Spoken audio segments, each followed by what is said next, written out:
আপনার যদি শারীরিক কোনো সমস্যা থাকে, আপনি যদি চলতে না পারেন, আপনার কাছে ইনকাম করার মতো যদি কোনো সামর্থ্য না থাকে, সেই ক্ষেত্রে আপনি মানুষের কাছ থেকে সাহায্য চাইতেই পারেন। আর আমরা মানুষ, এইরকম মানুষ দেখে তাদেরকে সাহায্য করে থাকি, এটাই স্বাভাবিক।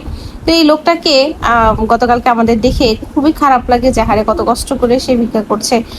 তার একটা পা নেই, একটা পা আছে, তার চলতে অনেক কষ্ট হয়, এভাবে শুয়ে আছে, সে মনে হয় বসতেও পারে না। তো দেখে খুব খারাপ লাগে। ঠিক তার কিছুক্ষণ পরেই দেখি সে তো বসতে পারে। তো আমার প্রশ্নটা হচ্ছে যে সে যেহেতু বসতে পারে, সেইভাবে শুয়ে মানে কিভাবে কেন থাকে? এবং দেখেন তার ফেসে দেখলে মনে হয় যে সে সচ্ছল, বা যতটুকু তার আছে সে ভালো ইনকাম করছে, বা সে চলতে পারে, তাকে দেখলে সেটা বোঝা যায়। কিন্তু এইভাবে ভিক্ষা করার কোনো মানে আছে কি? এইভাবে শুয়েই কেন থাকতে হবে? একটা গাড়ি নাও বা কিছুতে, কোনো একটা চেয়ারে বা কোনো একটা মোড়াতে বসো, বসে সুন্দরভাবে তারপরে মানুষকে বলো আমি অসহায়, দেখো আমার একটা পানি। তো মানুষ অবশ্যই তাকে তখন সাহায্য করবে। এভাবেই যে শুয়ে ভিক্ষা করতে হবে এমন তো কোনো কথা নেই। তো একে দেখে তারপরে মনে হলো যে আসলে একটা ভণ্ড প্রতারক। তো ভাবলাম যে এর সাথে একটু কথা বলি। ভালো আছেন কি করে? আপনি তো পুরো সুস্থ মানুষ। আপনি তো যে মেয়ের গ্যাঙ্গে গ্যাঙ্গে কথা কন, সুস্থভাবে কথাটা কওয়া যায় না। এই যে আপনি শুয়ে রয়েছেন, হ্যাঁ, বসে লওয়া যায় না, একভাবে যে হ্যাং হয়ে থাকেন।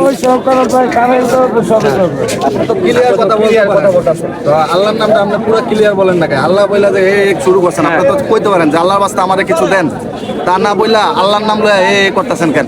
আপনি তো সুস্থ, কথা বলতে পারেন, জবান ঠিক আছে, বিড়ি সিগারেট সব খাইছে, জবান ঠিক আছে ওনার, হ্যাঁ সব বিড়ি খাইছে, সিগারেট খাইছে, পান খাইছে, সবই খায়, সবই সুস্থ, কিন্তু তার জবান ঠিক আছে, পায়ে সমস্যা, হাতে সমস্যা। মানলাম।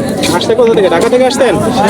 আমার বাড়ি এদিকে আপনি তো আমি জুলাইন আপনার জুলাইন জান না, বিক্রম করা মার্কেটের সামনে জান না? না, হ্যাঁ, আমার বাড়ি শরীরপুর, আপনি জুলাইন জান না? রাজাতা না, রাজাতা না। আচ্ছা সৈয়দপুর ঠিক আছে, আপনি আল্লাহর নাম পুরো ক্লিয়ার করে বলেন নাকি? আল্লাহর নাম বইলে আপনার দান চান, যে ভিক্ষা চান, আল্লাহর নাম বলার পরে ক্লিয়ার করে বলেন। আপনি দেখা যায় আল্লাহর নাম বইলে তারপরে ব্যাঙ্গাইতেছেন, পুরা ক্লিয়ার চাইতেছেন না, ওই যে এ কথাছেন, মানে কি? আপনি তো বলতে পারেন যে আল্লাহর বাস্তে দান করেন, দিয়া যান, সেটা না বলে স্পষ্ট বলতে পারেন, বাট এটার বেলায় যে এমন করেন, এটা আসলে ঠিক না। আপনি এটা আসলে ঠিকঠাকভাবে বলা উচিত। এরপর থেকে ঠিক করে বলবেন। আচ্ছা ঠিক আছে যান। সত্যি তো?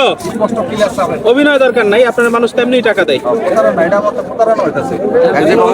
যেভাবে বলে এভাবে তার প্রতারণা হইতেছে। এটা আপনি সুস্থভাবে কথা বলেন, হ্যাঁ, তার জবান ঠিক সবাই আছে। আপনাকে দিব, সমস্যা নেই। তার জবান ঠিক আছে, হয়তো পায়ে সমস্যা, হাতে সমস্যা। এই জায়গায় ভাইয়া ভিড় জমায় লাভ নাই। বললো যে এরপর থেকে আপনি সবকিছু ঠিক মতো বলবেন, এই তো? ঠিক আছে, আচ্ছা আচ্ছা।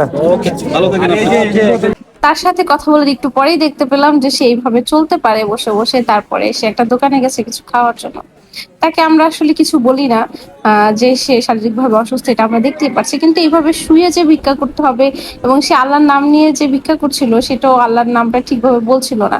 তো এটা তো উচিত না, এটা মানুষের সাথে ধোঁকামি করা হচ্ছে। আপনি এইভাবে বসতে পারেন, তাহলে এইভাবে বসিয়ে ভিক্ষা চান, মানুষ আপনাকে এইভাবেই অ্যাকসেপ্ট করবে। কিন্তু ওইভাবে শুয়ে আল্লাহর নাম নিয়ে ভেঙানো, এগুলো তো উচিত না।